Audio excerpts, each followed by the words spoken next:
Halo semuanya, selamat siang, selamat sore, selamat pagi, selamat malam. Selamat datang lagi di podcast Aba X Rubrik Pol. Ini episode kedua, di mana kita ngobrol-ngobrol tentang studi filsafat di episode pertama, dan di episode kedua kita akan ngebahas tentang studi ilmu politik sama kawan-kawan Rubrik Pol nih. Di sini kita udah kedatangan 3 tamu kita, Kak Jasi, Kak Rahman, dan Kak Aksa. Mungkin bisa kenalan dulu nih Kak, siapa sih kakak-kakak ini dan Rubik Pol tuh kira-kira apa gitu ya, biar kita akrab dulu gitu. Sebelumnya, Assalamualaikum warahmatullahi wabarakatuh. Selamat sore semuanya. Salam sejahtera untuk kita semua. Om Swastiastu, Namo Buddhaya, Salam Kebajikan. Perkenalkan, nama saya Jesse Abdul Muksid dari Rubrik Pol. Saya mahasiswa Ilmu Politik 2019 yang kebetulan sedang diamanahi juga oleh kampus sebagai Wakil Presiden Mahasiswa Himpunan Mahasiswa Ilmu Politik periode tahun ini. Berbicara soal Rubrik Pol, ini adalah sebuah lembaga diskusi yang muncul dari keresahan mahasiswa-mahasiswa ilmu politik itu sendiri tentang minimnya minat baca di Indonesia gitu. Jadi ketika minat baca dari mahasiswa itu kurang, maka jalan pintasnya adalah dengan berdiskusi untuk mengembangkan ilmu pengetahuan dari setiap mahasiswanya. Kurang lebihnya sih seperti itu sih. Oke, baik-baik, thank you Kak Jasi. Jadi awalnya Rubrik Pol itu dia datang dari concern kurangnya literasi di masyarakat kita gitu ya Kak ya? Oke, sip. Kalau Kak Rahman atau Kak Aksa ada tambahan Kak? Gue dulu ya. Perkenalkan teman-teman semua. Nama gue Muhammad Aksa Digrama, bisa dipanggil Aksa. Gue sebagai pegiat Rubrik Pol juga, mahasiswa ilmu politik UIN Jakarta. Dan di Rubrik Pol gue sebagai ketua Departemen Kajian Strategis dari Ruang Publik Politik. Jadi fokusnya ya merumuskan mengenai konsep-konsep kegiatan apa atau isu-isu apa, kajian-kajian mengenai yang ditangkap dari fenomena sosial politik yang terjadi lalu didiskusikan menjadi suatu topik pembahasan dan dikaitkan dengan teori-teori politik yang dipelajari selayaknya di perkuliahan mahasiswa. Gitu. Oke, baik. Gini kakak-kakak, kalau misalnya bagi orang yang nonton sama dengar podcast ini nanti mau ketemu Rubrik Pol gitu, misalnya pengen cari tahu Rubrik Pol tuh di mana, ada platformnya di mana, itu di mana kak kita bisa ketemunya gitu? Mungkin kalau untuk cara tercepat untuk bisa mengetahui Rubrik Pol itu mungkin melalui Instagramnya, media sosial kami di Rubrik Pol. Itu teman-teman bisa ingin misalnya mengetahui lebih lanjut mengenai ikuti program-programnya, bisa follow saja Instagramnya di situ. Halo, suara gue kedengeran nggak? Ya, kedengeran. Oke. Sebelumnya selamat sore buat teman-teman semua. Gua Rahman dari Pegiat Rubrik Pol tahun 2017. Jadi itu masih zaman awal.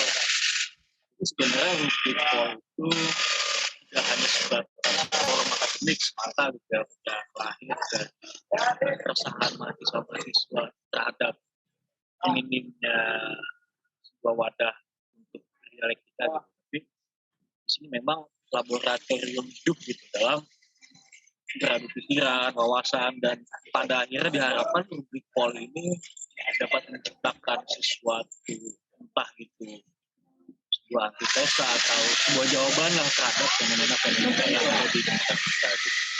Dan sebenarnya sih itu cita-cita pendirian Rubrik. Itu sih jelas dari Rubrik Pol. Sekian sebenarnya. Oke, thank you Kak Rahman atas jawabannya. Jadi kita tuh mau ngebahas tentang ilmu politik nih kawan-kawan. Kita mau ngeliat definisi ilmu politik itu apa, terus juga misalnya ada stereotipenya gak kayak gitu. Kalau di filsafat kan stereotipenya udah ketahuan lah ya, misalnya dibilang gila gitu kan, dibilangnya ateis gitu kan. Kalau di ilmu politik tuh apa? Terus nanti kita bakal cari tahu juga, dan kita akan nanti lihat juga kaitan antara ilmu politik dan filsafat gitu kawan-kawan. Jadi makasih stay tune terus di podcast ini. Oke, kalau kayak gitu mungkin aku buka dengan pertanyaan pertama dulu nih kakak-kakak, pertanyaan umum gitu ya, tentang ilmu politik gitu ya Kak ya. Jadi aku tuh pengen nanya sebenarnya Kak, apa sih ilmu politik itu bagi orang-orang yang belum tahu nih, belum kenal nih, tolong dijelaskan Kak, apa itu ilmu politik? Oke, jadi gua mulai dulu ya. Ilmu politik mungkin dari epistemologisnya dulu. Politik itu kan berasal dari bahasa Latin politikus dan bahasa Yunaninya itu politikos.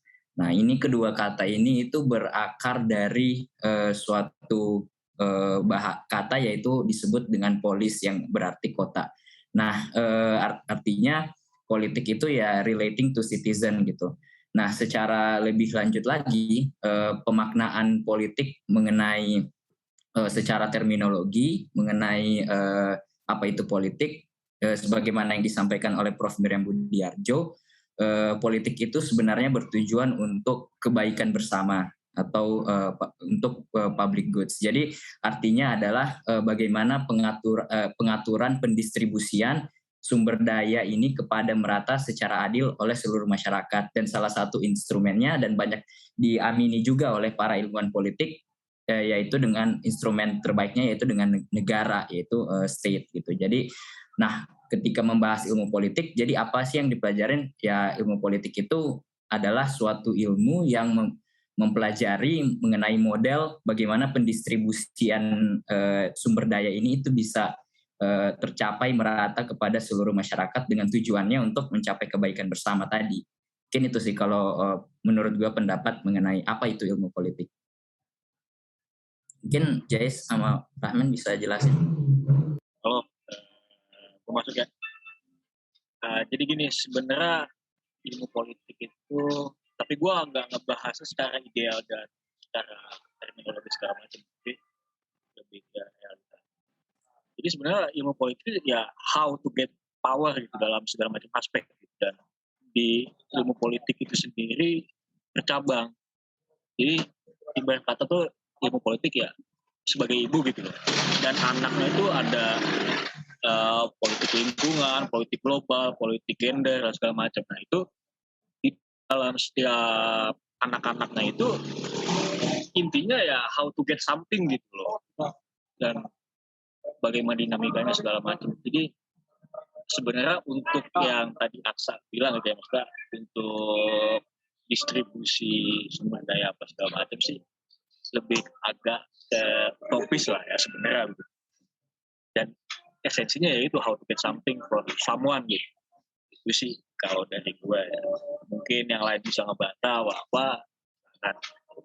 Ya, tadi sepakat sih dengan teman-teman yang sebelumnya seperti Aksa dan juga Kak Rahman ini, bahwa memang ilmu politik itu ya seiring perkembangan zaman itu tidak hanya membahas soal ketatanegaraan, gitu, kekuasaan negara, tidak hanya sebatas itu, gitu.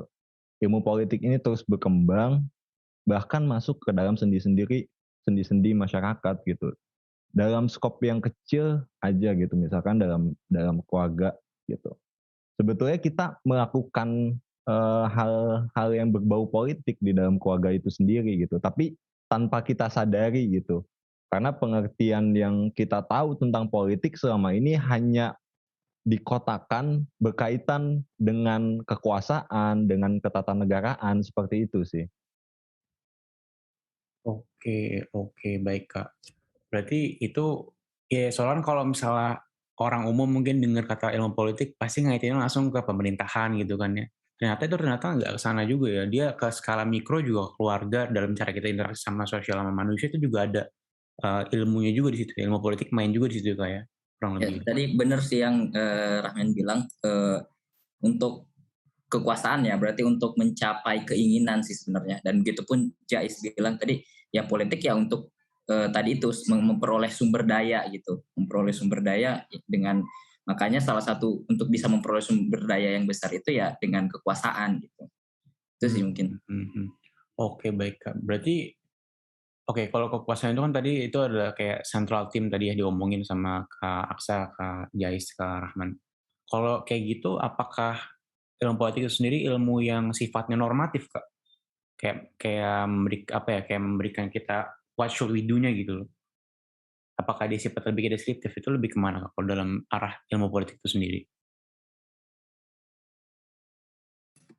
Oke, ini gue lagi yang jawab duluan ya.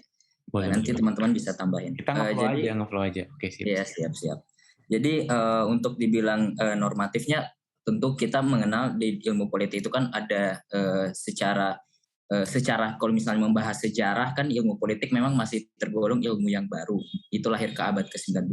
Tapi kalau secara gagasan atau secara idea mengenai struktur ketatanegaraan itu bahkan sudah ada, bisa dibilang sebelum Masehi, bahkan dari Yunani klasik pun sudah melahirkan suatu gagasan mengenai konsep mengenai ketatanegaraan. Jadi untuk dibilang secara normatif mengenai bagaimana seharusnya, ya karena dengan mengenai suatu idea dan gagasan, ya bisa jadi ilmu politik juga bisa menjadi suatu ibaratnya alternatif lah untuk berbagai ketatanegaraan yang ada, yang bisa juga diadopsi oleh berbagai masyarakat yang ada di lingkungannya itu, yang turut dipengaruhi oleh budaya dan berbagai aspek lainnya. Oke.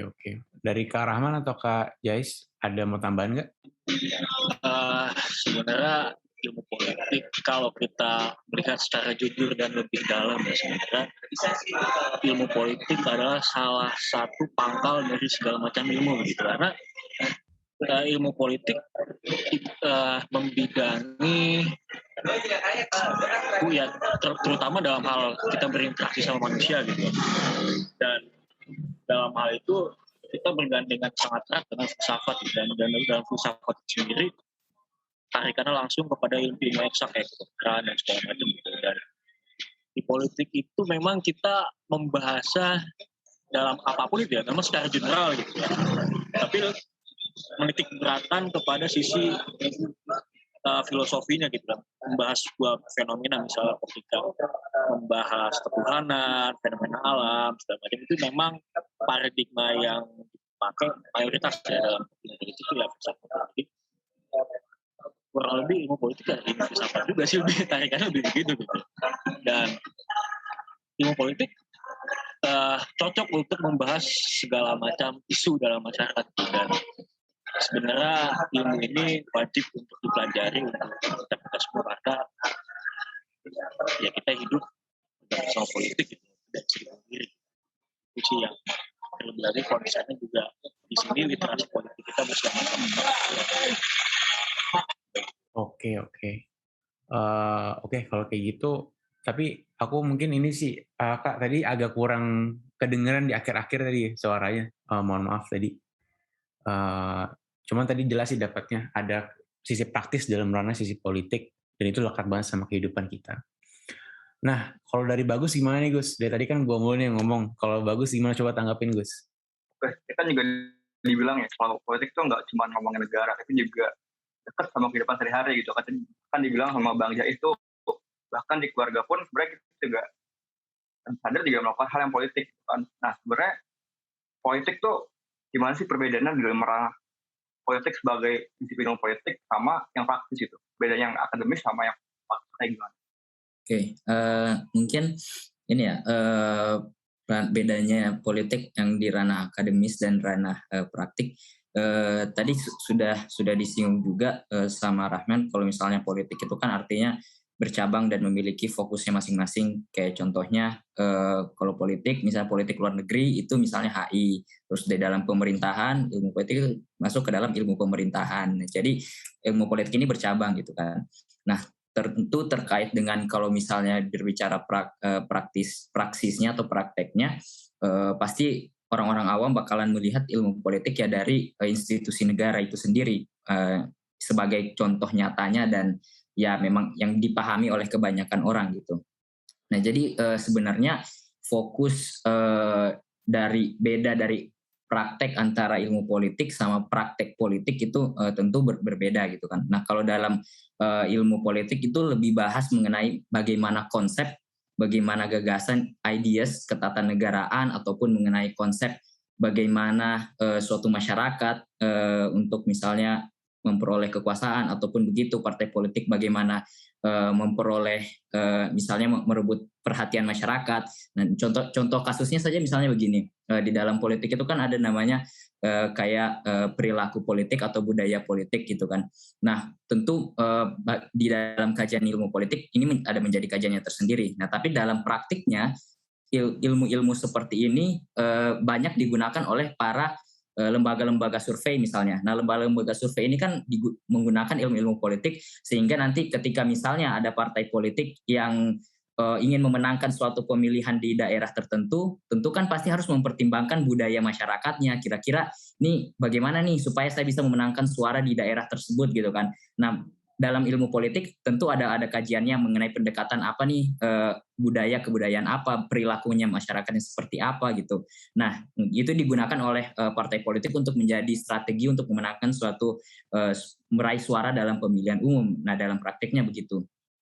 Jadi memang ilmu politik ya tentu yang aktornya adalah para ilmuwan politik, para dosen-dosen akademisi di bidang politik, tetapi dalam prakteknya itu tidak hanya bisa dilakukan siapa saja, bukan hanya para akademisi, bukan hanya para ilmuwan dari ilmu politik, bahkan orang yang cuman bisa dibilang lulus SMA pun bisa menduduki suatu jabatan penting gitu. Jadi tentu kedua aspek ini antara ilmu politik dan praktik politik itu pasti berbeda gitu. Itu mungkin. Sebenarnya gue mau nambahin dikit. Untuk ilmu politik secara akademis dan praktek sebenarnya begini, terkhusus untuk akademis ya. Jadi akademis ini yang gue lihat dan gue paham ya, itu sebagai translator dan penerjemah apa yang ada di dunia praktek. Karena memang para teori ya pemuka-pemuka teori segala macam itu ya menganalisis dan melihat fenomena yang ada dan melihat itu orang-orang melakukan praktek, dan orang-orang melakukan praktek tersebut sebenarnya tidak memiliki guideline secara baku gitu, dan guideline secara baku itu ya dibuat oleh akademisi gitu. Jadi memang aktor-aktor politik secara praktis itu sebagai pionir dari sebuah teori-teori politik kalau gue gitu.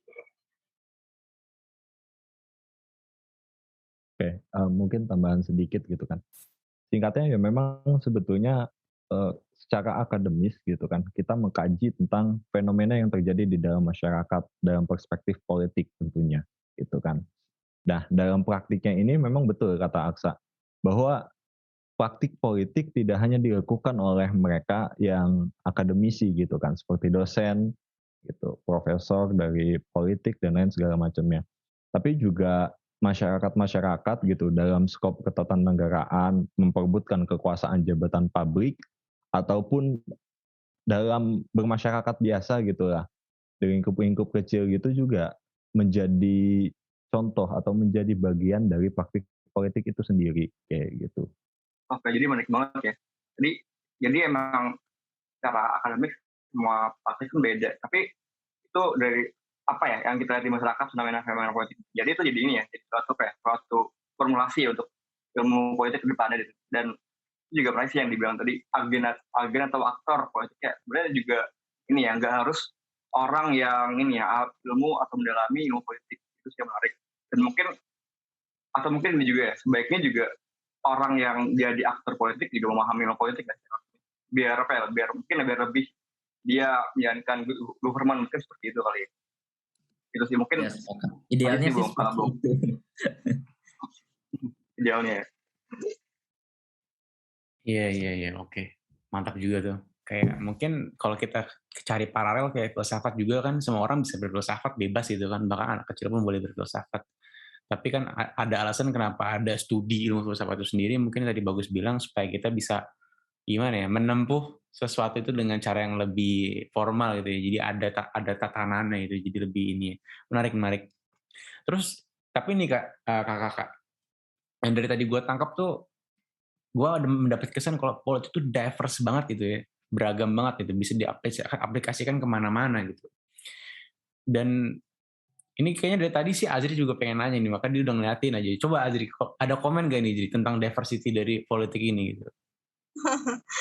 Ini mungkin berkaca dari pengalaman aku ya selama kuliah di filsafat. Kan kita juga ada filsafat politik tuh.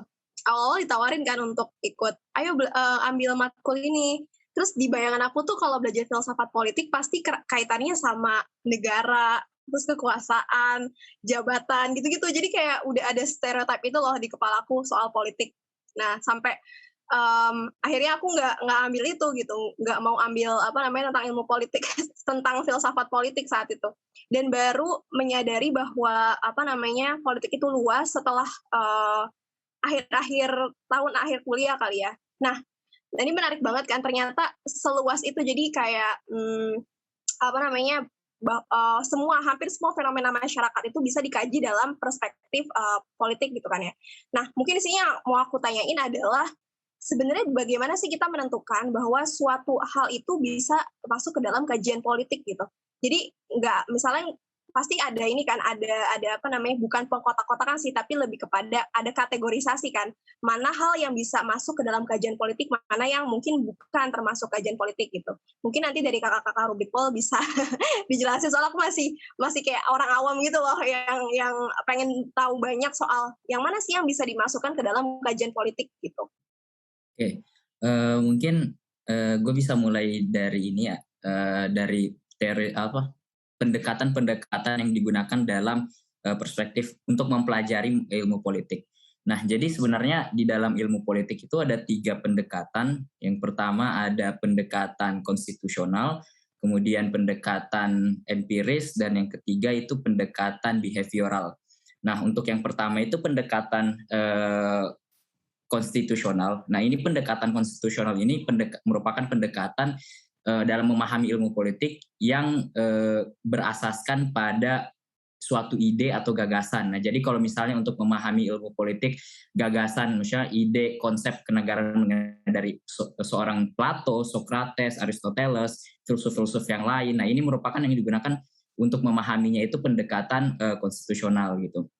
Nah, kemudian untuk pendekatan yang kedua dalam memahami ilmu politik itu pendekatan empiris gitu. Nah, pendekatan empiris ini pendekatan yang menempatkan negara atau pemerintahan, state itu sebagai utamanya gitu. Jadi meneliti atau mempelajari suatu negara, meneliti mengenai suatu kelembagaan, misalnya lembaga eksekutif, yudikatif, ataupun legislatif gitu. Nah, itu pendekatan mengenai untuk memahami ilmu politik dalam aspek empiris gitu.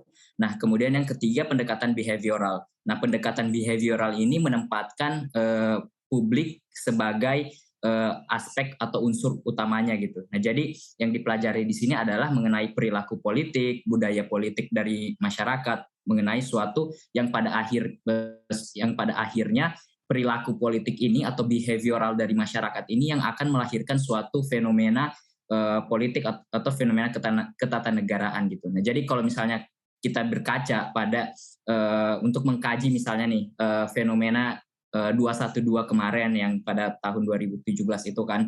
Nah, itu kan bisa digunakan untuk pendekatan secara behavioral. Oh, ternyata warga DKI misalnya lebih banyak yang berhaluan seperti ini, atau pendekatan-pendekatan perilaku politik masyarakat. Jadi pada intinya behavioral ini menempatkan suatu prinsip atau fokusnya itu pada masyarakatnya gitu, yang sebagai aktor untuk yang ditelitinya gitu.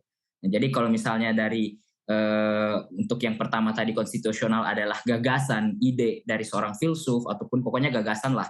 Nah, itu konstitusional, yang empiris dari negaranya, dan behavioral itu dari perilaku masyarakatnya. Jadi untuk mempelajari ilmu politik bisa melalui ketiga cara itu.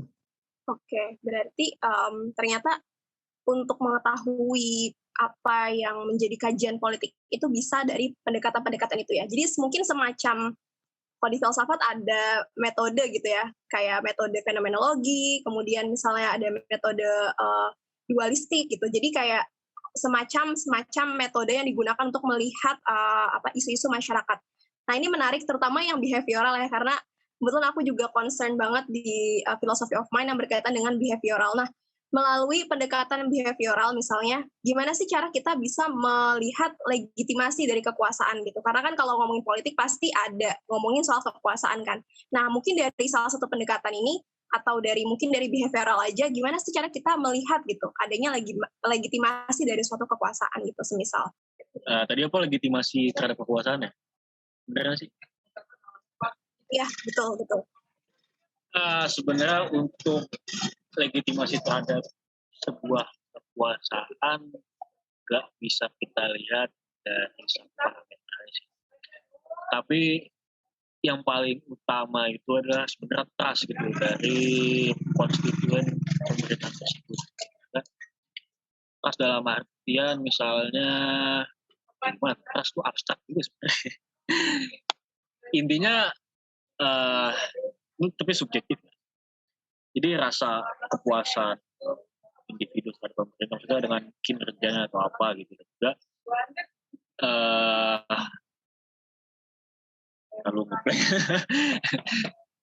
intinya sih kurang lebih begitu, maksudnya paling utama sih trust gitu dari masyarakat itu sendiri, legitimasi kekuasaan ya. Untuk kalau legitimasi dari pihak eksternal misalnya kayak negara-negara itu mungkin kita bisa lihat dari proses diplomatik secara formal, misalnya penempatan duta besar. Yang terpenting untuk legitimasi dari masyarakat sendiri, nanti baru kita keluar. Dan hal itu bisa kita lihat dari proses kemerdekaan negara kita gitu. Rakyat kita mendukung program pemerintah, dan juga masyarakat kita tuh mau mengikuti aturan lain yang dibuat oleh pemerintah melalui undang-undang dan konstitusi. Itu sih kurang lebih dari gue. Mungkin sedikit menambahkan ya, kalau kita berkaca pada sejarah gitu kan, soalan legitimasi kekuasaan ini tidak hanya ditentukan oleh mereka yang dipilih gitu kan. Karena kan kalau zaman dulu ada yang dijadikan sebagai raja gitu kan, terus juga ada yang langsung memang dipercayai gitu. Masyarakat langsung, oh iya nih ada satu tokoh gitu, seseorang yang dipercayai oleh mereka itu bisa membawakan kesejahteraan buat mereka gitu kan. Kalau ya zaman Perang Dunia ya bisa membawa negaranya menjadi negara yang merdeka gitu. Jadi ya ini balik lagi ke masyarakatnya gitu.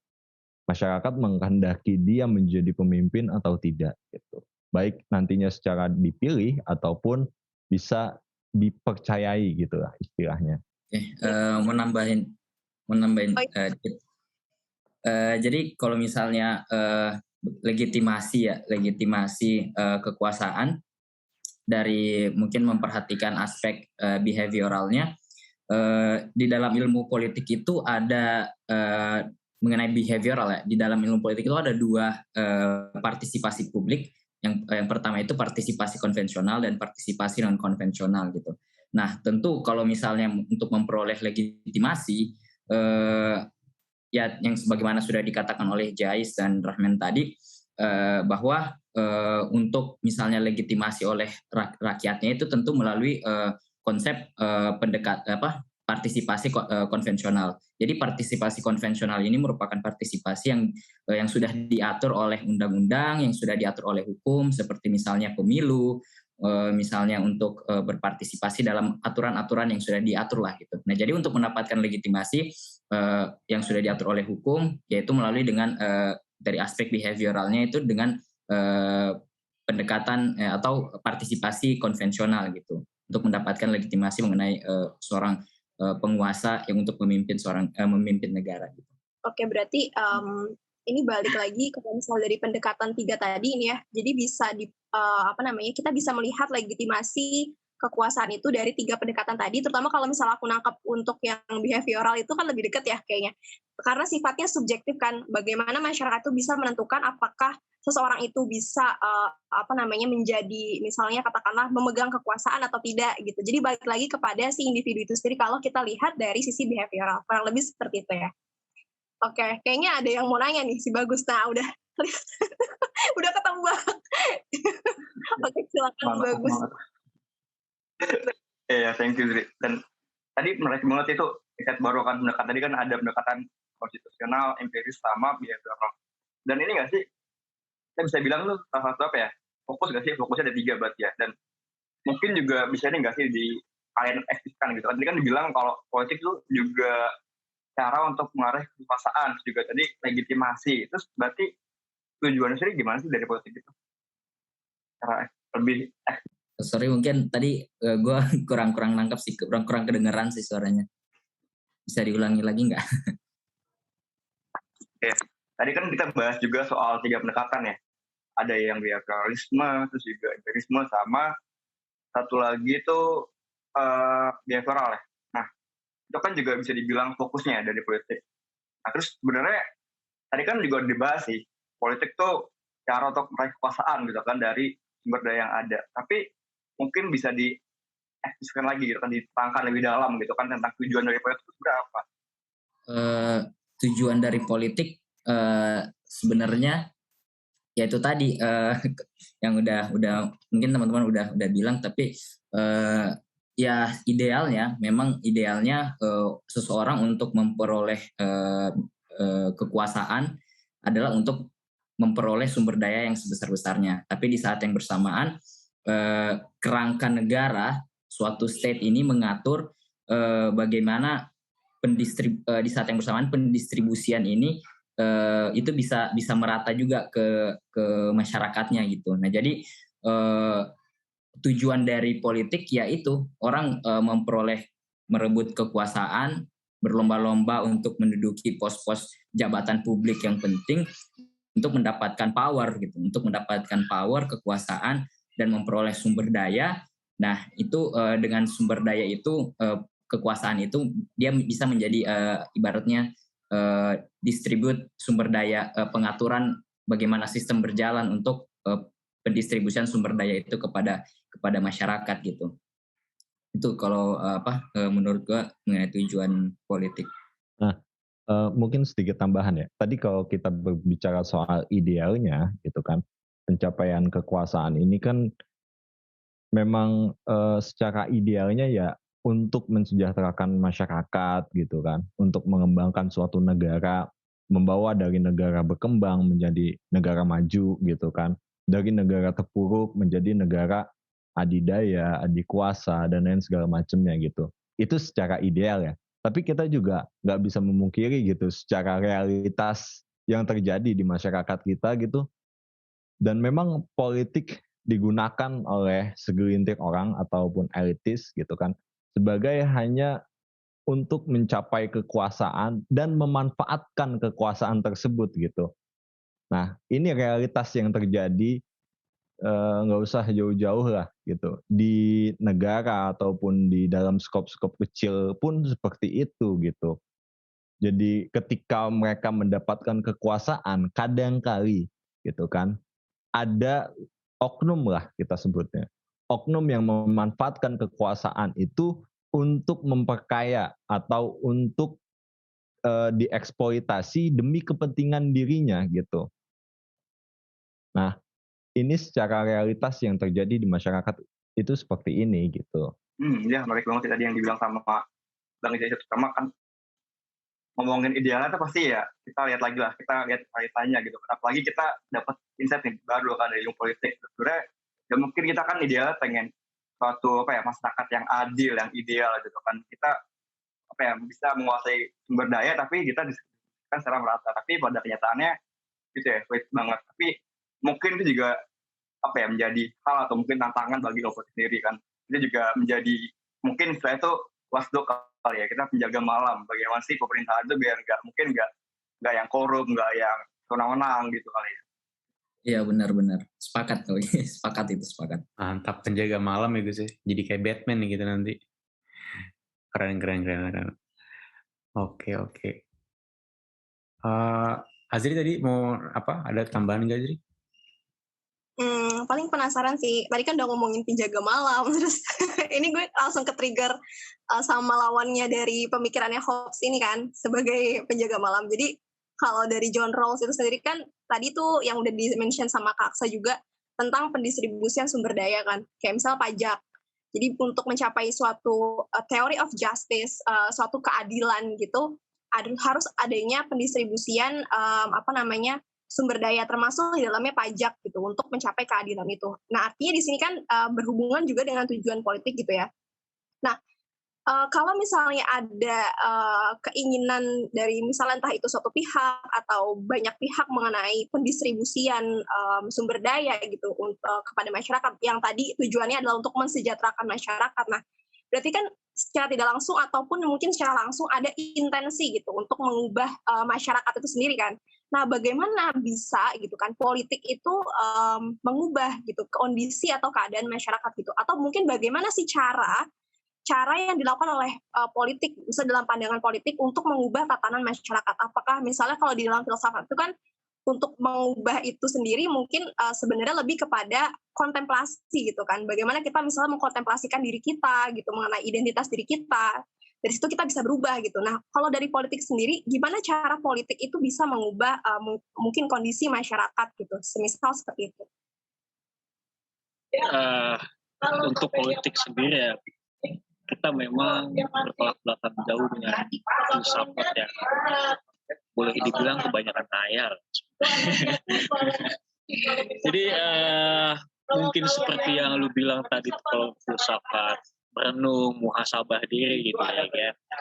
Politik memang lebih taktis gitu. Jadi untuk dalam merubah sebuah tatanan masyarakat atau apapun, ya langsung to the point gitu. Maksudnya ambil pos-pos yang memiliki kekuasaan melekat kepadanya gitu. Dan kenapa politik identik dengan kekuasaan? Karena itu. Dan memang politik ya how to get the power gitu. Dan kalau lu bisa lihat di teori-teori politik pun ya pasti di situ membahasa secara taktis dan gamblang itu bagaimana secara step by step dan secara holistik lu mendapatkan kekuasaan di sebuah sistem gitu. Jadi memang politik itu memang lebih taktis gitu.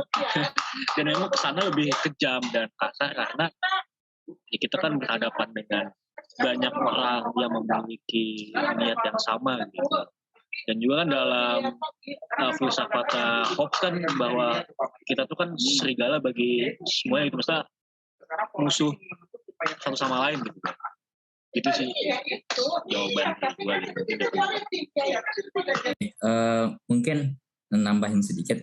Jadi gimana caranya ilmu politik mengenai mengatur merubah masyarakat gitu ya.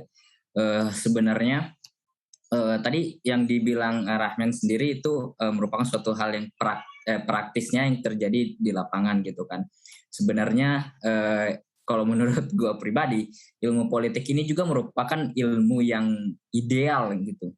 Sama mungkin ya sangat ideal lah menurut gue. Jadi bagaimana menciptakan suatu tatanan masyarakat yang adil, distribusi, pokoknya untuk kebaikan lah gitu kan. Itu memang ilmu politik memang kajiannya merupakan ilmu yang terlampau ideal juga dan abstrak juga kan. Beda mungkin sama cabang ilmu pengetahuan yang kayak teknik atau yang saintifik yang lebih ke praktikal kan. Sedangkan kalau misalnya ilmu sosial lah pada umumnya itu kan merupakan ilmu yang memang ideal kan, membahas hal-hal yang bersifat ideal, teoritis, bagaimana seharusnya dan normatif gitu kan. Nah, tapi kalau dari ilmu politik sendiri, bagaimana cara mengubah tatanan masyarakatnya, sebenarnya menurut gua untuk meminimalisir korupsi atau meminimalisir penyelewengan kekuasaan ataupun oligarki, kekuasaan yang hanya dipimpin oleh sekelompok orang gitu kan. Sebenarnya menurut gua justru masyarakatnya itulah yang harus memang pintar politik gitu. Maksudnya dalam artian harus memiliki literasi politik yang baik gitu. Jadi ketika misalnya contohnya mungkin gue bisa kasih ilustrasi pada saat pemilu. Kenapa sih sebenarnya pemilu itu biayanya tinggi gitu? Orang mau maju jadi caleg aja, bahkan caleg DPRD kota itu bisa habis sampai miliaran atau ratusan juta, bahkan untuk menjadi presiden katanya mencapai triliunan gitu. Nah, menurut gua ini salah satu pangkal bahwa justru masyarakat kita masih memiliki literasi politik yang rendah atau pendidikan politik yang rendah gitu. Nah, jadi kenapa bisa mahal gitu kan? Artinya ya para politisi, para aktor-aktor ini mereka spend their money untuk campaign, untuk menarik suara perhatian masyarakat dengan uang gitu kan. Nah, itu begitupun juga masyarakat misalnya untuk datang ke TPS itu harus biasa, ya kita tahulah fenomena politik uang, terus serangan fajar kan tiba ada titipan uang dari para politisi gitu kan. Nah, ini karena memang ya masyarakat kita memang masih kurang literasi politiknya dan ditambah lagi dengan keadaan ekonomi yang sulit bagi mereka. Jadi mau tidak mau ditambah lagi mungkin ada kultur budaya yang kayak misalnya sebagian besar masyarakat Indonesia yang waduh nggak enak nih udah dikasih uang gitu kan, nggak milih. Jadi akhirnya ya para orang masyarakat Indonesia ya akhirnya memilih para politisi itu kan. Nah jadi akhirnya ketika misalnya para politisi ini sudah berhasil menduduki suatu jabatan publik, ya cara untuk mengembalikan modalnya ya bisa jadi ditempuh dengan hal-hal korupsi, penyelewengan, karena mereka sudah banyak spend money habis-habisan pada saat kampanye, dan untuk mengembalikan modal ya tentu dengan hal-hal seperti itu jadi salah satu jalan pintasnya. Nah jadi makanya menurut gue bagaimana ilmu politik bisa merubah masyarakatnya ataupun tata masyarakatnya, ya masyarakatnya pun juga harus aware gitu dengan ilmu politik, jangan apatis gitu dengan ilmu politik. Padahal ilmu politik itu ya semuanya berpengaruh gitu dalam artian kehidupan kita, mulai dari kebijakan apapun semuanya itu. Jadi ya menurut gue itu sih gimana cara ilmu politik itu bisa merubah suatu masyarakat mengenai untuk meminimalisir hal-hal yang buruk tadi gitu. Ini yang lu jelasin ini saya sebenarnya ini ekses dari penjajahan sih, maksud gua memang kita kan hidup telah lama dijajah, dan itu memang dalam proses penjajahan itu kan pola pikir, mentalitas kita kan dekonstruksi itu bisa gitu. Jadi sebenarnya fenomena masyarakat sekarang ini juga ongkos politik mahal, dan juga masyarakat masih tertarik dengan iming-iming duit lah segala macam, dan juga literasi politik masih kurang ya, karena itu kita belum kelar sama kebutuhan primer kita gitu. Contoh misalnya kayak makan. Betul.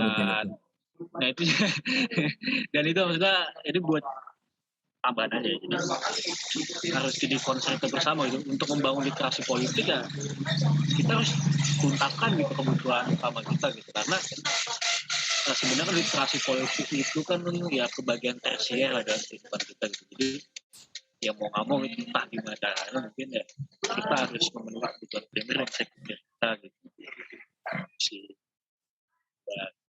Mungkin untuk dari ilmu politik untuk mencapai hal itu ya agak sulit ya. Balik lagi sebenarnya ini kan mentalitas ya, bagaimana mentalitas terhadap pejabat-pejabat publik ini juga tidak bisa dilepaskan dari sisi agama gitu. Karena bullshit juga maksudnya dengan prevensi sistem ya canggih apa segala macam, kalau emang otak brengsek ya nggak bisa gitu. Jadi di sini juga peran agama dan filsafat juga sangat penting gitu, karena menyangkut moralitas manusia. Oke, mantap nih. Jadi berat ya, apa dari tadi itu ngobrol berat banget nih. Tadi udah ngomongin tatanan kekuasaan, terus juga tadi ngomongin literasi publik, sama ya tadi kalau memang otaknya sudah dalam tanda kutip brengsek kayak gimana lagi gitu. Itu salah satu yang menarik juga tuh statementnya. Dan teman di sini gue pengen mau nanya yang agak santai sedikit nih, biar moodnya kita nggak tegang-tegang lagi banget gitu ya.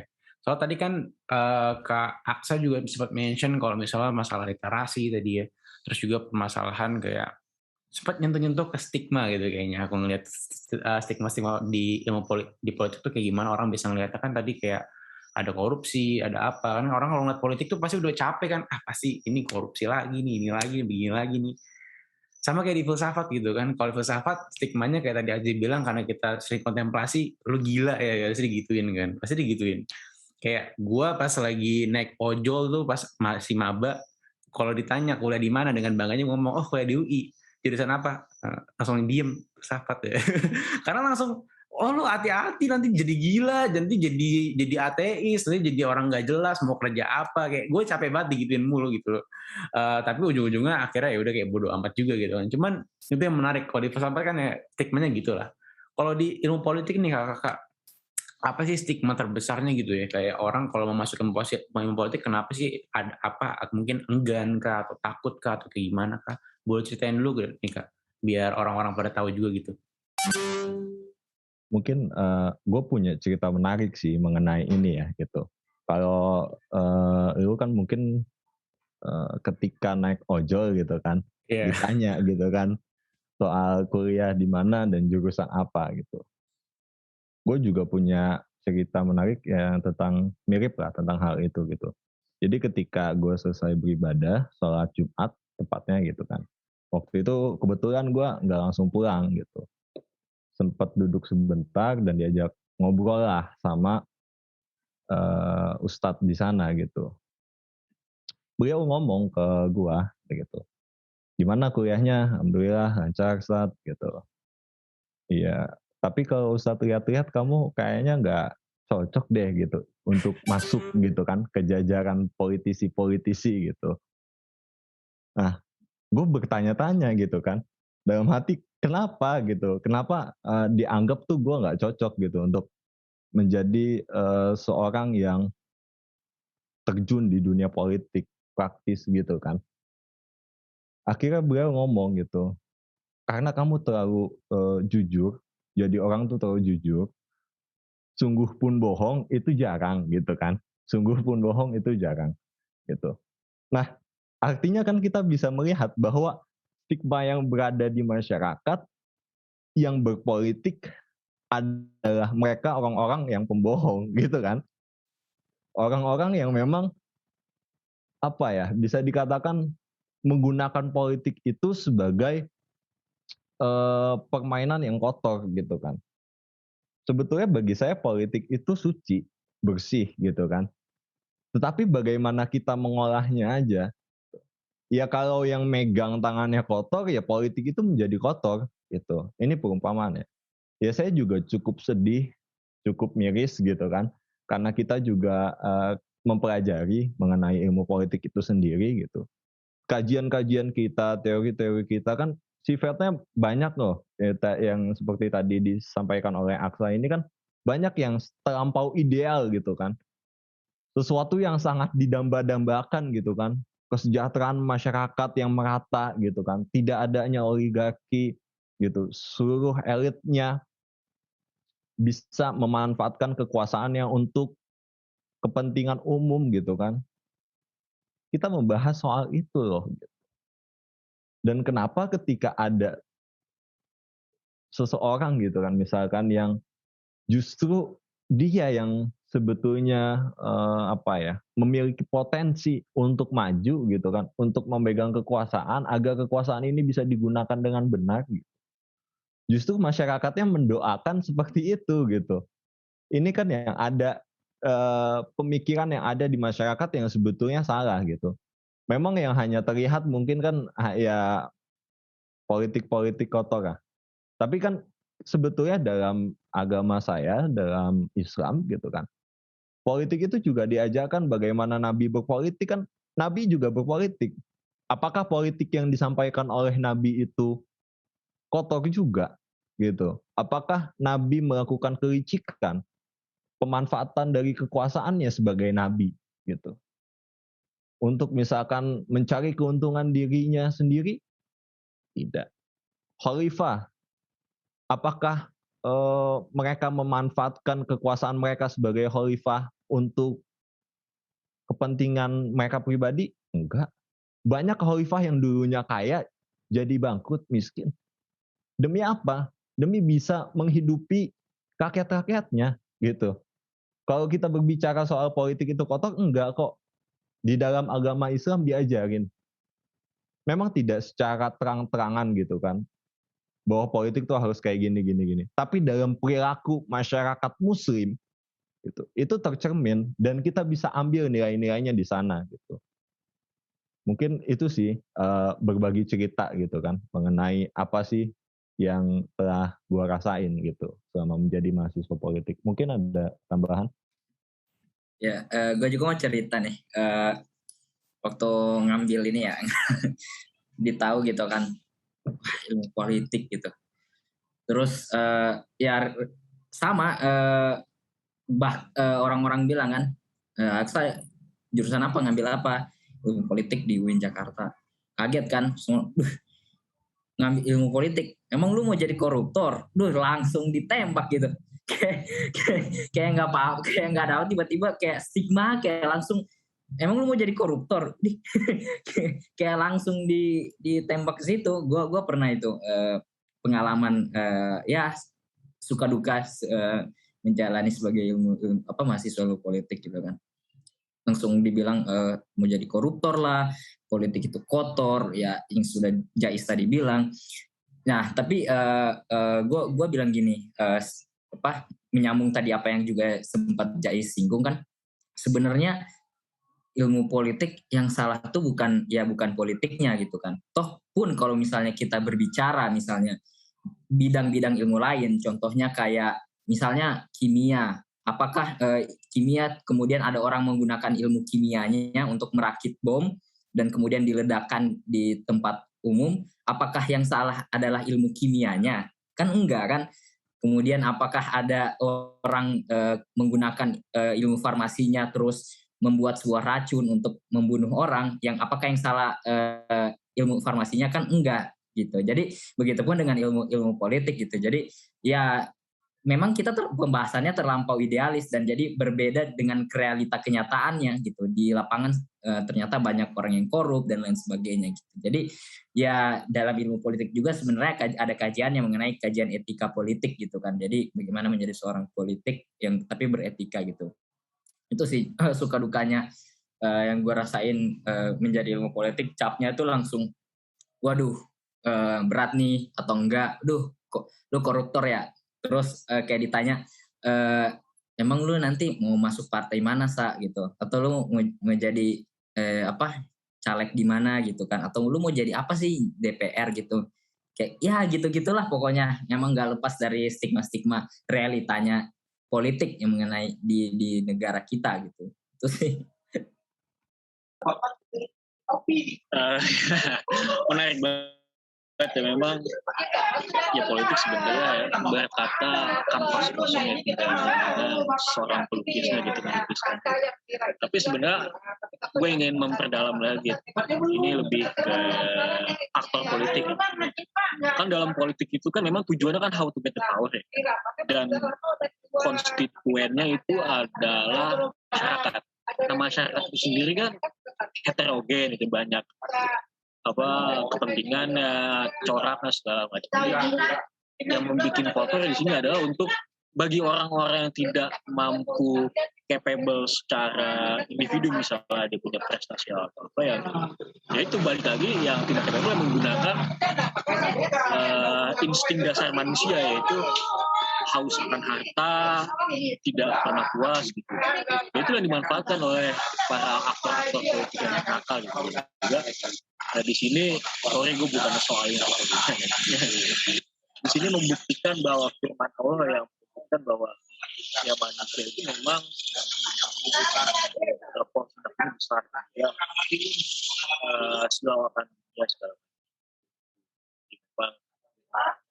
ya nasibnya ilmu politik dicap jeleknya karena itu, karena sifat dasar manusia yang materialistik gitu. Oke. Aduh, sorry nih, di depan ada suara motor nih. Tapi benar-benar masih kedengeran ya suara gue ya. Oke, jadi ini menarik banget sih. Jadi pas gue dengar cerita-cerita dari kakak Roblik Paul ini jadi tersadarkan gitu ya. Wah, ini sebenarnya kita tuh semacam 11-12 juga gitu ya. Sekena timpan stigma-stigma terus gitu kan. Kayak di filsafat dibilangnya gila, ateis, madesu gitu kan. Kalau di ilmu politik dibilangnya tadi bukan tempat orang yang jujur, koruptor, dan lu mau jadi apa, mau jadi caleg apa gitu kan, misalnya kayak gitu ya. Cuman oke, tadi juga Kak Rahman sempat nge-segue ngebawa topiknya ke permasalahan sifat manusia dan politik dan bagaimana. Aku juga pengen mungkin bisa dieksplisitkan lagi atau mungkin dijelaskan lagi gini Kak. Gimana sih kita bisa jalannya gitu kalau bagi orang-orang yang mau masuk ke politik nih yang takut gitu kan sama stigma-stigma tersebut gitu ya, ke studi politik atau bahkan yang sudah sedang di studi politik, gimana sih kita bisa ibaratnya menangkal gitu ibaratnya pengaruh-pengaruh yang seperti itu supaya kita bisa, tadi kakak bilang, kayak bisa menjalankan idealisme tersebut jadi praktek gitu kan. Itu kira-kira gimana kak kalau di ilmu politik? Kalau pengalaman dan pengetahuan gue ya untuk menghindari hal-hal yang tidak diinginkan, kalau kayak politik segala macam sih memang hampir mustahil dilaksanakan. Praktek politik bersih kayak nabi, kayak sahabat itu impossible gitu, karena memang semakin kesini nilai-nilai moralitas keagamaan itu memang sudah dijauhi oleh manusia gitu. Ya bisa kita lihat dengan fenomena ateisme segala macam, hedonisme materialistik ya, itu salah satunya. Jadi untuk bagi yang ingin memperdalam ilmu politik, sebenarnya ini balik lagi ke pembekalan religiusitas, moralitas dari seseorang yang mempelajari gitu. Karena ya kita di politik itu memang belajar secara teori gitu. Teori fine-fine aja gitu. Kita tidak ada muatan-muatan negatif segala macam sebenarnya. Bahaya memang praktek ya, dan juga ya di sinilah dituntut kearifan seorang dalam menyikapi sebuah fenomena yang sangat-sangat dibutuhkan oleh politisi. Dan juga Aristoteles atau Plato yang bilang ya apa yang filosof penting gitu kan, dia harus bijaksana gitu menyikapi sebuah masalah gitu. Karena memang dalam masalah-masalah kehidupan, terutama politik yang sensitif akan kekuasaan dan hajat banyak orang, ya harus bijaksana gitu, dan tidak bisa mengikuti hawa nafsunya atau hawa nafsu sendiri, nanti tidak bisa gitu. Ini memang pendidikan karakter moral itu ya mau nggak mau gimana pun caranya jadi landasan utama dalam orang-orang yang belajar dan berproses di bidang politik dari pengalaman. Oke. Nambahin sedikit. Jadi gimana caranya, maksudnya untuk menjadi seorang politik yang jujur ya. Sebenarnya sih ya ini nggak ada di dalam teori ilmu politik yang cara menjadi how to be a good man gitu kan. Ya sebenarnya ya ilmu politik gimana ya? Yang membahasnya mengenai struktur ketatanegaraan, konsep, ide, gagasan dan lain sebagainya. Tapi kalau untuk mengenai how to be a good man mungkin ya lebih ke karakter, ya itu tadi pendekatan agama mungkin bisa, ataupun pendekatan moralitas gitu kan. Nah ya itu sih mungkin gimana caranya supaya seorang politik itu bisa baik gitu kan. Nah tapi di dalam ilmu politik juga sebenarnya ada kajiannya juga, yaitu mengenai etika politik. Jadi ya tapi lagi-lagi ya itu hanya sebatas teori aja, hanya sebatas konseptual gitu kan. Gimana menjadi seorang politikus tapi beretika gitu. Itu sih mungkin. Kalau mungkin tambahan dari gue singkat ya, maksudnya kayak kita sebagai mahasiswa, khususnya kita ini nih yang belajar mengenai ilmu politik gitu, nggak hanya yang di UIN aja gitu, di seluruh Indonesia, ya kita yang membawakan perubahan itu gitu. Kita yang mempelajari mengenai seluk-beluknya politik, bagaimana idealismenya dalam berpolitik, etikanya politik seperti apa, cita-cita luhurnya politik seperti apa gitu. Kita implementasikan ke dalam kehidupan seharian kita. Kita jadikan diri kita ini sebagai contoh nyata gitu. Bahwa politik itu nggak selamanya hal yang jelek, nggak selamanya hal yang negatif. Gitu. Jadi kalau dari saya pribadi ya kita mulai dari diri kita sendiri, menjadikan contoh bagi masyarakat banyak. Karena kalau misalkan dari sosialisasi gitu kan, kita mungkin dari pendidikan politik gitu kan, yang kita sampaikan kepada masyarakat gitu, ya mungkin masyarakat juga menganggapnya itu hanya sebagai teori biasa gitu, hanya sebagai sebuah gagasan, sebuah ide gitu. Dalam penerapannya nggak ada gitu. Maka dari itu menurut saya mungkin yang cocok lah ya untuk digunakan pada masyarakat saat ini ya menjadikan diri kita sebagai contoh nyata bahwa politik itu bersih politik itu juga bisa untuk mencapai kesejahteraan ataupun tujuan kita bersama gitu dalam bernegara. Seperti itu. Wah, oke, menarik nih Kak. Berarti bahasanya tuh kayak ngomong. Sorry, gue sharing lagi ya. Oh iya, silakan. Boleh nggak? Silakan.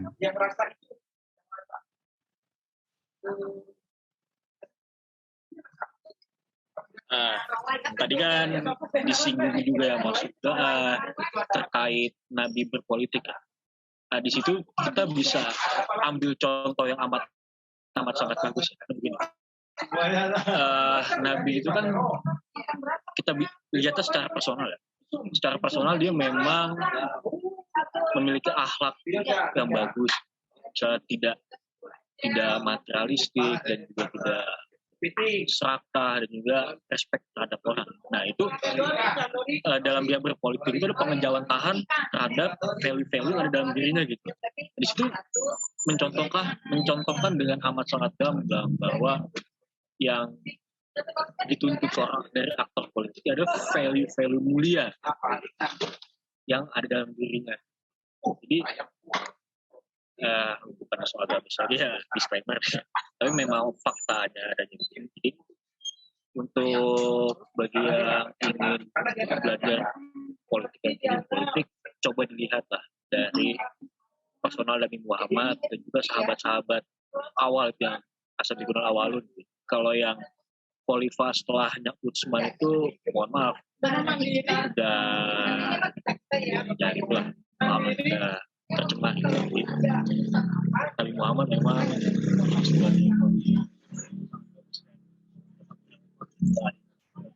membuktikan Rasulullah. Sorry drama tapi penting banget sih buat ya. Santai Kak Rahman, mantap juga tuh value-value-nya tadi ya. Oke. Jadi tadi yang gue tangkap itu sebenarnya kalau yang gue tangkap dari poin Kak Jasi itu kan tadi perubahan dimulai dari diri kita. Kayak gimana kita bisa ngebentuk worldview kita itu akan kayak apa yang kita pandang akan diri kita itu kan juga akan merefleksikan di masyarakat nanti gimana gitu kan ya kayak orang lain kalau misalnya kita berbuat baik, orang lain juga berbuat baik, pasti otomatis mayoritasnya berbuat baik gitu. Asumsi kan seperti itu.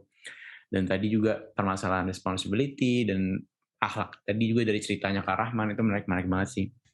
Karena kalau di filsafat juga kan ada anggapan kalau kita belajar bebas banget itu ya kayak kita bisa belajar apapun. Dan memang kita bisa belajar apapun sih sebenarnya secara teori ya. Cuman memang di filsafat itu ada satu core konsep yang ditekankan kepada kami itu ada konsep tanggung jawab atas argumen kami sendiri gitu kan kalau di filsafat. Jadi kita bebas untuk berpikir apapun yang kita mau, tapi kita juga punya tanggung jawab atas pikiran tersebut. Kita nggak boleh bebas cuma ngomong ABCD, tapi kita juga harus kasih reasoning yang valid dan logis terhadap sesuatu hal kayak gitu sih. Itu kalau di filsafat. Dan itu mungkin jadi anchor-nya lah kalau di kita gitu ya Zri ya Gus ya. Kayak gitu sih. Jadi menarik banget nih tadi komparasinya gitu ya di antara kedua belah studi ini sebenarnya oke. Kelihatan gitu ya, ada stereotipnya juga, ada juga cara-cara penanganannya juga gitu ya. Yang satu dibilang gila, yang satu dibilang koruptor gitu. Kayak gitu ya. Oke. Mungkin dari gue itu dulu. Kalau Azri gimana nih Zri? Kalau dari aku kayak itu udah kejawab sih. Tadi aku mau nanya soal cara menghadapi orang-orang yang anti politik gitu. Yang anti politik tuh sebenarnya kan ada orang yang pernah bilang ke aku, gue nggak minat nih, nggak minat sama politik. Sebenarnya mungkin kalau kata-kata nggak minat itu kurang tepat gitu ya, karena bagaimanapun ketika kita berinteraksi dengan orang lain, kita ada di suatu lingkungan masyarakat, mau nggak mau kita pasti akan berpolitik gitu. Karena kan pengertian politik tidak sempit hanya pada kekuasaan negara. Sebenarnya udah kejawab sih tadi pertanyaannya. Dari KJC juga udah jelas banget, Kak Rahman udah jelas banget. Jadi intinya adalah kembali lagi kepada bagaimana kita memandang diri kita sebagai bagian dari masyarakat itu gitu. Untuk menghadapi orang-orang yang anti, mungkin tanda kutip gitu ya, anti politik gitu. Nah, mungkin kayaknya dari tadi Bagus udah menahan-nahan pertanyaan. Dia pengen nanya nih, kayak kalau gue mulu ntar bingung nih. Silakan Gus, take it away, man. Mantap nih, kayak tahu aja nih Azri gue mau nanya. Mantap banget, udah ada chemistry kayaknya sih ya kita. Abang Azri bagus, Abah ya. Jadi menarik banget kan tadi kalau filsafat di eventnya ateis, kalau politik lebih juga ya, parah juga ya, di koruptor. Waduh, itu hal yang apa ya, stigma yang masyarakat tuh asal aja nggak sih, just mental gitu kan. Mungkin kita perlu kasih juga literasi yang baik mereka setiap, dan tadi juga dibilang kan kita harus jadi ini lah, orang eksemplar gitu kan, contoh yang baik, tauladan yang baik untuk orang-orang buat pikir. Kalau sebenarnya waktu itu nggak kayak gitu loh. Dan mungkin yang menjadi pertanyaan gue adalah gimana sih perubahan kalian gitu setelah dan sebelum kalian menyapa politik kan. Tadi kan mungkin awalnya bahkan mungkin ada yang awalnya ragu untuk mulai politik atau mungkin pilihan pertama gitu kan, tapi pengen tahu dong before sama after kalian masuk politik kayak gimana. Mungkin setelah kalian masuk ke politik itu lebih tahu politik itu sebenarnya bisa jadi realistis atau seperti apa.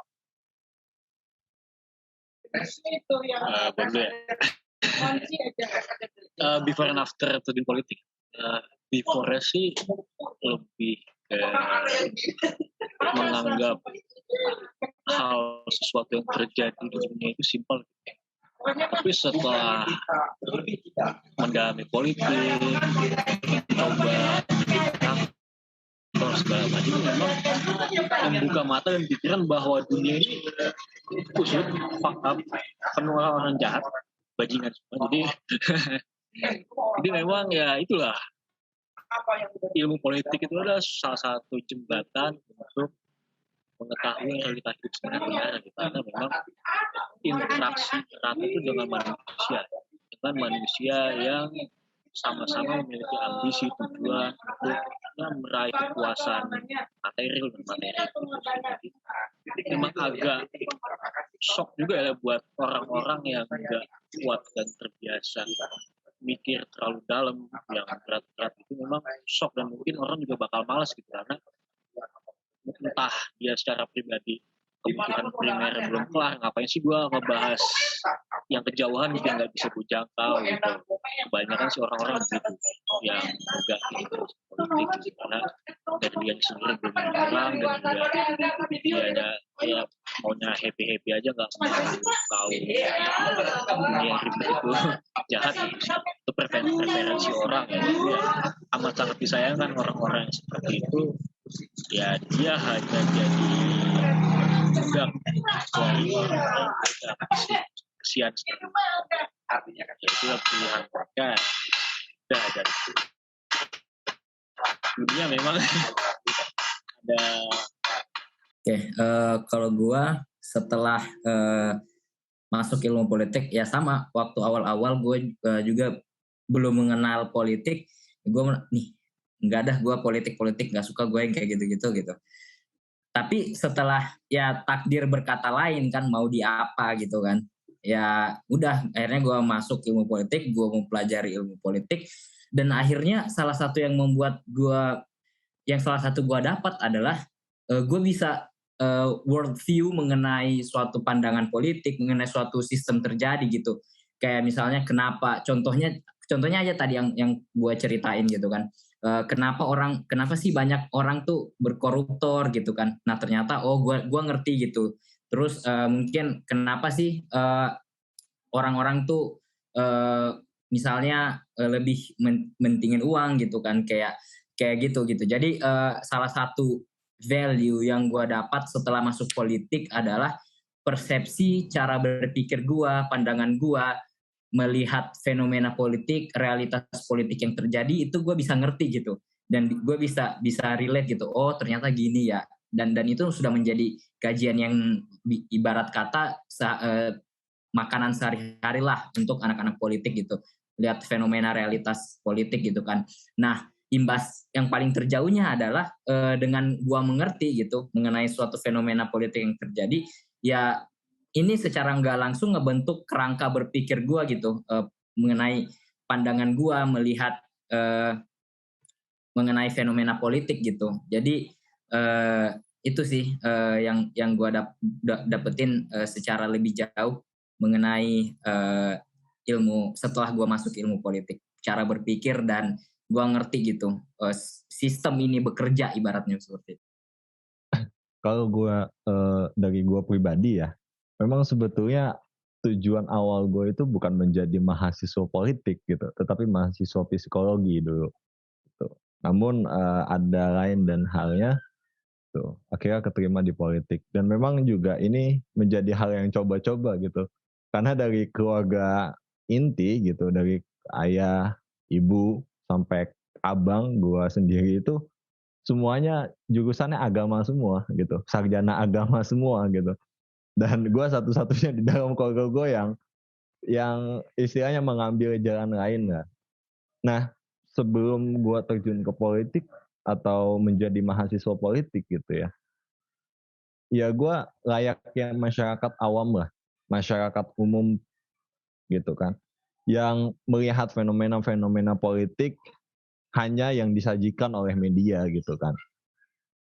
Dan tidak ada pendalaman gitu. Sekalinya adanya pendalaman mungkin ketika ada ada satu fenomena yang dimaknai atau yang disuguhkan kepada masyarakat dalam dua perspektif yang berbeda. Nah itu kan baru tuh biasanya terjadi perbandingan gitu kan, dibanding-bandingkan mana yang lebih logis gitu. Nah ketika gue masuk menjadi ilmu politik dan mempelajari apa-apa saja tentang ilmu politik itu sendiri ya, itu yang membuat gue bisa berpikir lebih jauh gitu, maksud dan tujuan dari berpolitik. Dari suatu fenomena kita bisa mengetahui banyak hal gitu kan, apa seluk-beluknya terjadi sampai terjadinya fenomena ini gitu kan. Kalau kita dalam pandangan realis di dalam ilmu politik, ini kan kita sebuah negara itu tidak akan mau diajak bekerja sama sampai dia tahu maksud dan tujuan yang tersembunyi dari negara yang mengajak mereka untuk bekerja sama. Artinya kan sebegitu jauhnya politik gitu kan, sampai yang tersembunyi di hati pun harus bisa dijelaskan gitu kan, harus bisa diketahui gitu. Ini dia ngelakuin, misalkan gini deh, ada satu politisi gitu kan, yang melakukan suatu tindakan gitu atau suatu kegiatan. Itu kita harus mengkaji lebih dalam gitu. Ini kenapa dia melakukan ini gitu kan? Dampaknya apa? Feedbacknya apa? Keuntungan bagi masyarakatnya apa? Jauh sampai ke sana gitu. Dan itu sangat gue rasakan gitu. Jadi ketika misalkan di keluarga gue sendiri gitu kan berbicara mengenai politik gitu kan, tetapi mereka tidak mengkaji gitu lebih dalam mana yang fakta dan mana yang hanya di framing gitu kan, dibuat-buat seolah-olah memang itu benar gitu kan, dan mana yang tidak, seperti itu. Jadi menurut gue ya sangat bermanfaat lah untuk kehidupan gue gitu. Nice. Ya, tadi gue juga setuju banget sih. Pasti kayak mungkin kayak gue sendiri juga kayak gue gue sendiri waktu gue juga belajar filsafat sama setelah gue belajar filsafat kan mirip sih kayak yang tadi dibilang, misalkan sama tadi Bang Jatis atau mungkin Bang Rahman sama Bang Kita gitu kan. Mungkin kita awalnya ngeliat kayak filsafat tuh kayak suatu hal yang gimana, setelah dipelajari kayak banyak juga ya, kompleks juga, diverse juga, dan itu bikin kita mes gitu kan, dan tahu juga apa sih kenapa fenomena terjadi gitu kan, kenapa misalkan politik tuh kenapa ada misalkan banyak banget ideologi di dunia ini gitu kan. Kita jadi lebih lebih ini nggak sih, lebih latih lagi buat lihat karitanya gitu kan, nggak asal pendapat A kan bilangnya ideologi ini jelek loh, atau mungkin nih ideologi yang paling buruk ke dunia jangan ikutin gitu kan, ini pokoknya dilarang gitu kan. Kita harus cari tahu gitu kan, itu menarik banget sih buat dicari tahu lagi, apalagi soal revoke gitu kan, itu kan penting banget, apalagi sekarang tuh di masyarakat tuh ikut-ikutan gitu kan, orang bilang ideologi A itu yang ini ikut hoaxnya gitu, yang bikin bikin kita lebih aware lagi sih, dan mungkin bisa juga mencerahkan orang-orang sekitar kita. Mungkin dari Azri gimana nih? Kayaknya Azri ada yang mau ditanyain. Ini bagus lempar-lemparan ke gue lagi. Mungkin dari ini ya, setelah teman-teman dari Rubrik Pol pokoknya mengalami entah itu perubahan setelah belajar ilmu politik, mungkin ada nggak sih pesan yang mau disampaikan kepada orang-orang kenapa kita tuh perlu belajar ilmu politik, khususnya untuk ilmu politik ya, maksudnya ilmu politik mungkin entah itu secara khusus ataupun secara umum, kenapa kita perlu mempelajari ilmu ini gitu? Ya, kesannya ya buat orang-orang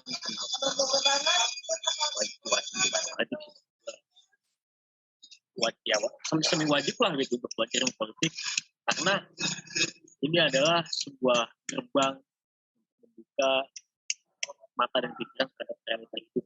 Juga nggak hanya semata-mata realita hidup soal sosial belaka gitu. Di sini kita belajar juga eksak juga. Kan di ilmu politik ada politik lingkungan, politik gender, ada politik agama juga. Jadi memang politik itu ada muara dari segala macam. Nggak ada alasan buat takut lah, nggak interest lah, karena hidup kita memang tergantung terhadap proses politik yang terjadi di sekitar kita gitu, secara langsung dan tidak langsung mempengaruhi hidup kita. Jadi ya kalau mau hidup kita lebih better lah, one step ahead dari orang lainnya,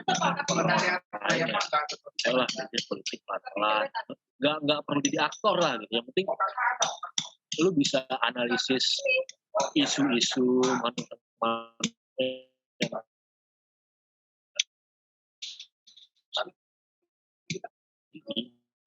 jelas pilihan itu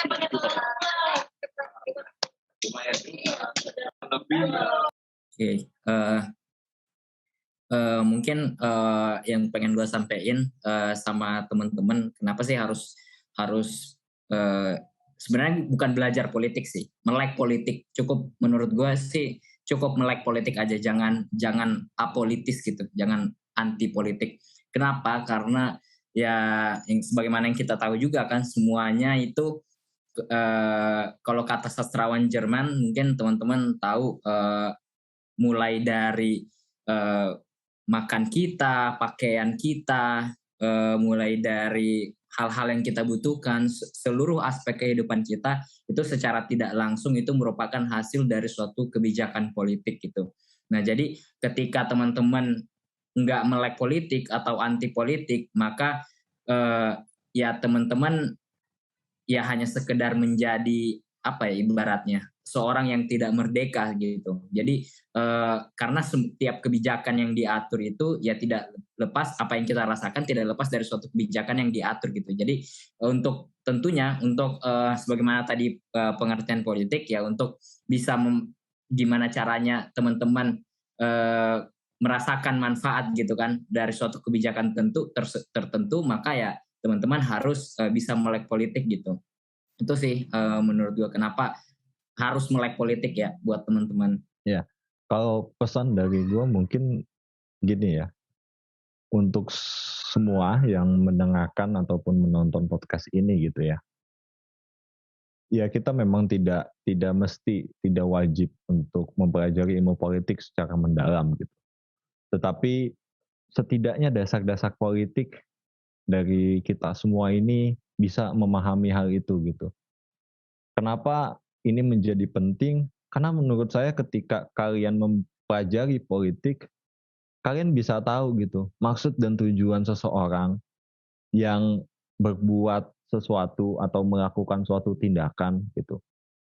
Tujuannya seperti apa gitu. Apakah dia akan merugikan negara ataupun masyarakat gitu, atau mereka-mereka yang memang niatnya tulus untuk membangun suatu negara, ketatanegaraan yang baik dan benar gitu, memimpin masyarakat gitu, membawa masyarakat ini menjadi lebih baik lagi gitu.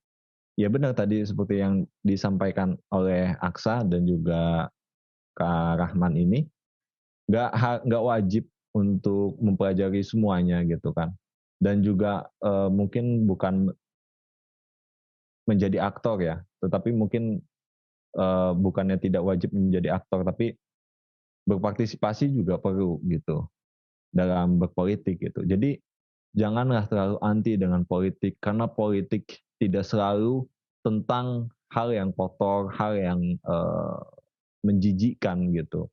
Tetapi hal politik merupakan bagian penting dari kehidupan kita. Kayak gitu. Setuju banget sih tadi yang dibilang. Mungkin lebih tepatnya prosesnya tuh melek politik ya. Apalagi sekarang kan kita di satu negara gitu kan, ada orang musisi gitu kan, kita lihat ada yang mau jadi nyapres gitu kan, itu kan juga hal yang apa ya, perlu kita cari juga tujuannya gitu kan. Juga ada juga di negeri sedangkan juga orang tinju gitu kan, gantung sarung tinju, dan dia juga mulai untuk masuk ke perpolitikan. Nah itu berarti kan banyak banget ya, mau politik di negara Indonesia gitu kan, ada juga kan banyak banget yang aktor politik itu bukan dari jurusan politik. Dan mungkin juga tadi yang gue bilang juga di negara lain pun tetangganya juga ada kan orang atlet tinju gitu kan juga berusaha untuk jadi politikus. Nah sebenarnya kalau kalian lihat sendiri atau mungkin gimana sih pendapat kalian tentang fenomena kayak gini gitu kan, banyak banget politikus yang asal itu bukan dari ilmu politik. Sebenarnya sistem politik itu kayak gimana sih? Dan bagaimana pendapat kalian tentang hal itu? Jadi melihat fenomena banyaknya aktor politik atau pejabat publik yang bukan lulusan ilmu politik, menurut gue ya pertama itu sah-sah aja selama itu ditempuh dengan cara yang legal dan konstitusional. Nggak ada masalah, nggak ada aturan mesti harus lulusan ilmu politik yang duduk di pemerintahan gitu. Karena pada kenyataannya juga misalnya kalau kita melihat seorang kayak misalnya Menteri Kesehatan ataupun Menteri Riset ataupun hal-hal yang bersifat seperti itu kan sebenarnya jabatan politis gitu. Nah mungkin pada suatu momen tertentu untuk menduduki jabatan-jabatan publik tersebut tentu orang yang harus ibaratnya orang yang capable kan, orang yang capable di bidang tertentu jabatan publik yang dia duduki gitu. Jadi menurut gua ya ketika orang mungkin berpolitik karena tadi dibilang politik itu luas dan sumber dayanya juga luas, jadi meliputi ekonomi, kesehatan dan lain sebagainya, pendidikan. Nah, kan nggak mungkin gitu kan, misalnya untuk jabatan atau posisi ekonomi itu ditempati oleh orang yang bukan ahli ekonomi gitu kan. Jadi, nah untuk jabatan politik orang berpolitik tersebut tidak ada masalah sama sekali. Cuman toh kalau misalnya ada orang yang mungkin kalau gue melihat gini ya, seorang orang latar belakang ilmu politik atau ahli ilmuwan politik ketika menduduki jabatan politik itu mungkin lebih ke ibaratnya bukan posisi jabatan publik yang bersifat bersifat teknis atau bersifat saklek gitu, yang artinya ketika misalnya menteri ekonomi gitu, ya itu tentu orang harus dari ekonomi gitu kan. Nah tapi mungkin politik di sini lebih idealnya gitu kan, idealnya adalah orang yang mengepalai itu semua gitu, karena kayak contohnya presiden gitu. Nah idealnya memang kalau menurut gua ya alangkah lebih bagusnya lagi gitu kan, seorang presiden atau wakil presiden memang lulusan ya atau memang yang orang ahli politik gitu, karena dia mengerti bagaimana cara mengatur, dia mengerti gimana cara mengalokasikan gitu. Nah itu kan sebenarnya masuk ke dalam pengaturan tersebut, itu kan masuk ke dalam kajian politik gitu. Jadi untuk jabatan-jabatan yang bersifat universal misalnya atau bersifat umum gitu, menurut gua ilmuwan politik mungkin lebih baiknya menduduki posisi-posisi yang bersifat universal atau umum gitu, yang seperti itu menurut gua alangkah lebih baiknya gitu. Itu sih. Tambahin lagi ya, untuk fenomena seperti itu ya, sebenarnya kritik juga terhadap dinamika demokrasi di negara-negara berkembang.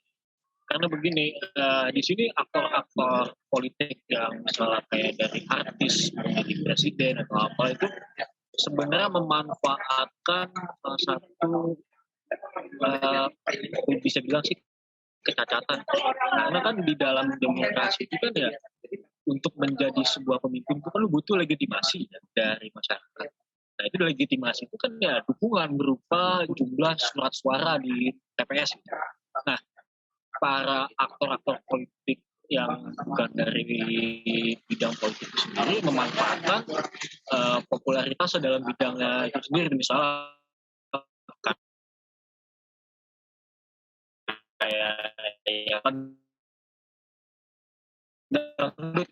memanfaatkan itulah gitu. Jadi memanfaatkan daya tarik personal dia gitu.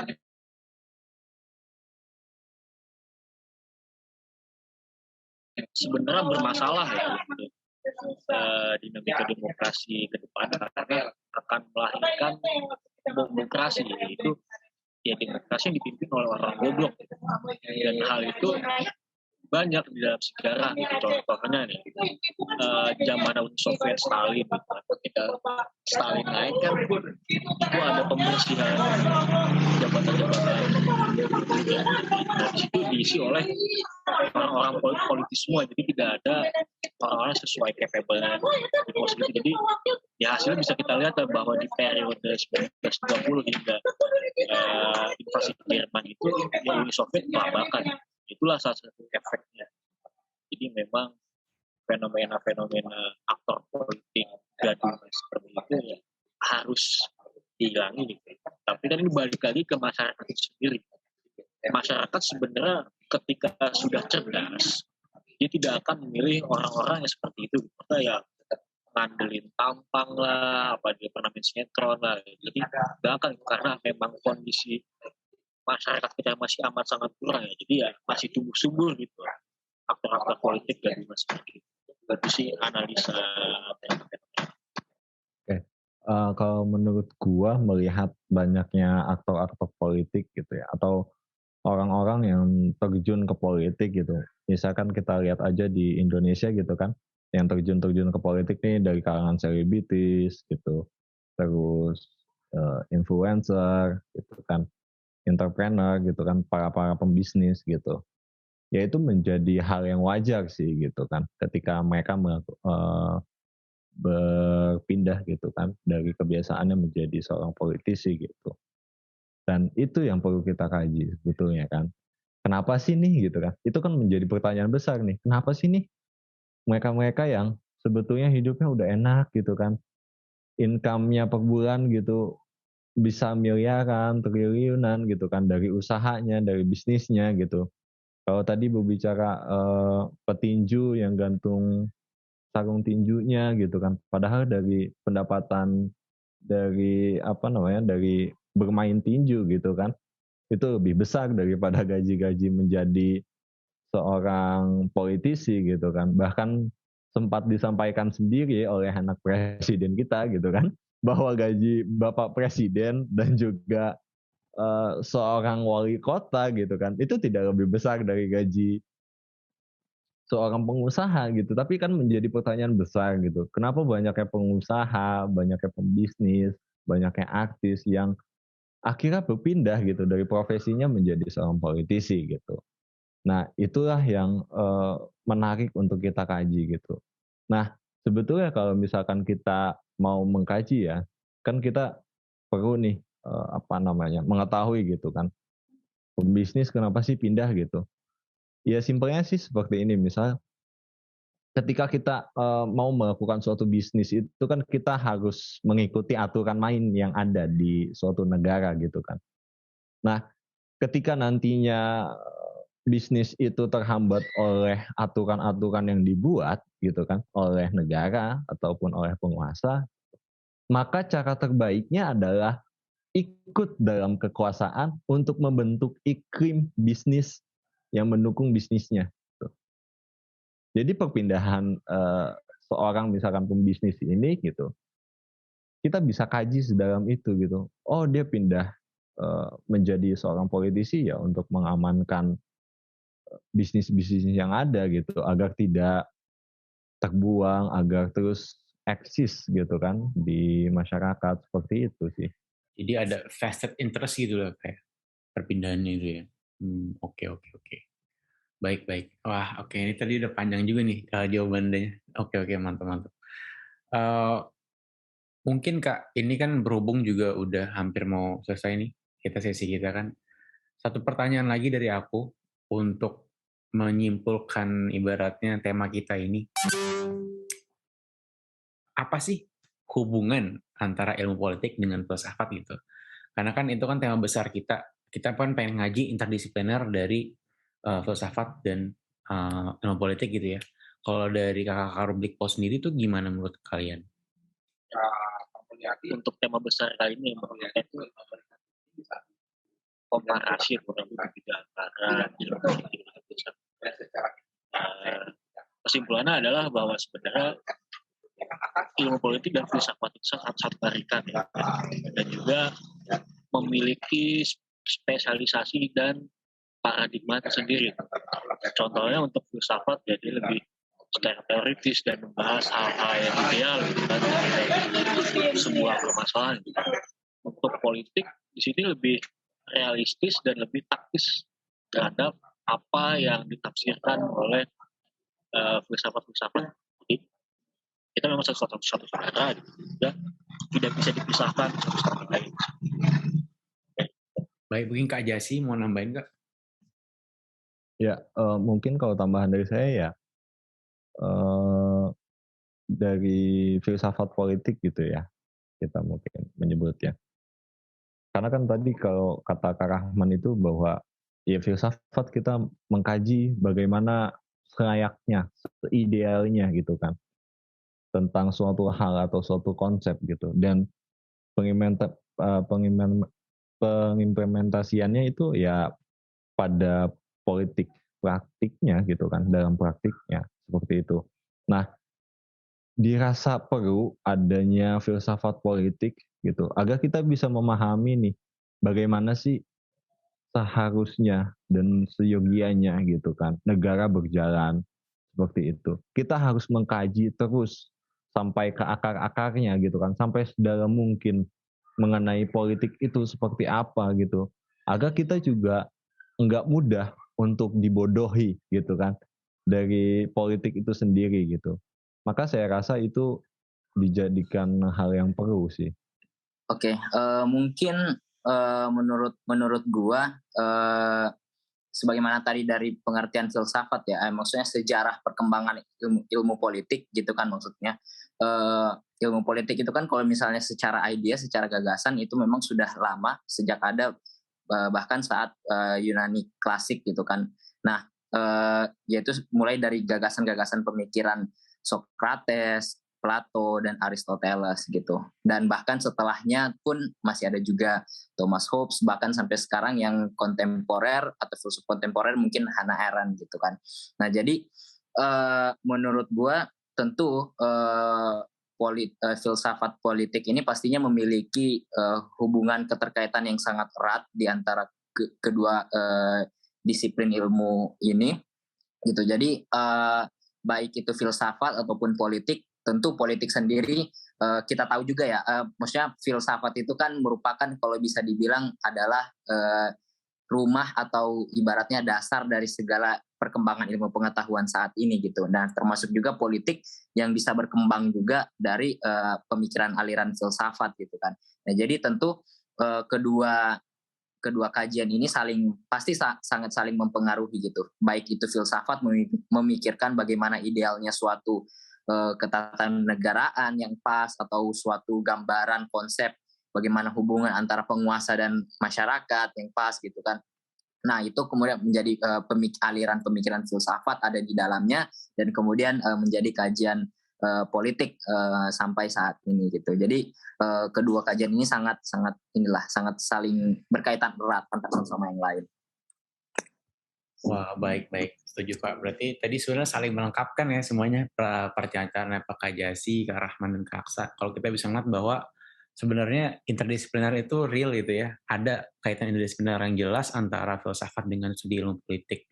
Bahwanya kalau khususnya filsafat politik itu kan menjadi suatu alat yang normatif untuk menciptakan framework di mana nanti studi politik bisa bekerja, dan studi politik juga akan memberikan semacam fakta dan praktik dari ke para filsuf itu untuk membangun lagi framework-frameworknya untuk diperbarui lagi secara menerus-menerus ya. Jadi menarik sekali sih sebenarnya melihat interdisipliner ini. Dan mungkin ini bisa kita bahas lagi lebih dalam nanti di kesempatan lain gitu ya kayak untuk melihat relasi ini. Jadi mungkin kayak semacam kesimpulan yang bisa aku tarik tadi ya, itu kan kita banyak banget berbincang dan udah mulai dari bahas stigma, pengalaman pribadi gitu ya, seru-seru banget tadi ya, dari apa itu politik yang paling dasar. Aku sendiri pribadi tercerahkan sekali gitu ya. Aku paham kalau misalnya ternyata ilmu politik itu bukan belajar cuma permasalahan kayak di government, pemerintahan dan macam-macam, tapi ternyata ada skala mikronya juga, kehidupan kita juga itu sangat terikat. dengan tataran masyarakat juga terikat sekali dan ada kekuasaan juga tadi konsep-konsep yang dibahas. Lalu kita ternyata ada sharing-sharing nasib di mana kita kena stigma-stigma di masyarakat juga gitu ya. Tadi yang sangat-sangat seru tadi ngebahasnya. Lalu tadi di sini kita bisa ngeliat jelas kalau ada kaitan interdisipliner antara studi politik dan juga filsafat. Jadi ya ibaratnya kita kalau ini bisa apa ya, ada sinergi gitu ya antara kedua ilmu ini, dan mungkin nanti bisa kita bahas lagi di kesempatan selanjutnya kayak gitu sih. Oh ya, kawan-kawan, aku juga mau ingetin kalau misalnya podcast ini tersedia juga di Spotify, nanti bisa kalian dengerin secara format audio, atau kalau kalian pengen nonton biar ngeliat muka-muka kita semua, bisa juga nanti lihat di YouTube Aba. Itu bisa kalian cari di sana, atau mungkin nanti bisa juga cek ke Rubrik Poll kalau kalian pengen lihat di sana juga, mereka ada konten-konten juga ya kayak di sana ya Kak. Kayak gitu. Dan kalau misalnya kalian tertarik sama episode pertama di mana kita ngebahas filsafat, itu nanti ada bakal di platform Rubrik Poll, dan di episode kedua ini kita ngebahas tadi yang sudah kita bahas secara panjang lebar dan seru tentang ilmu politik secara garis besar kayak gimana. Kayak gitu sih kawan-kawan. Dan mungkin dari kawan-kawan Rubrik Poll, apakah ada sepatah dua kata nih sebelum kita mengakhiri gitu kesempatan ini?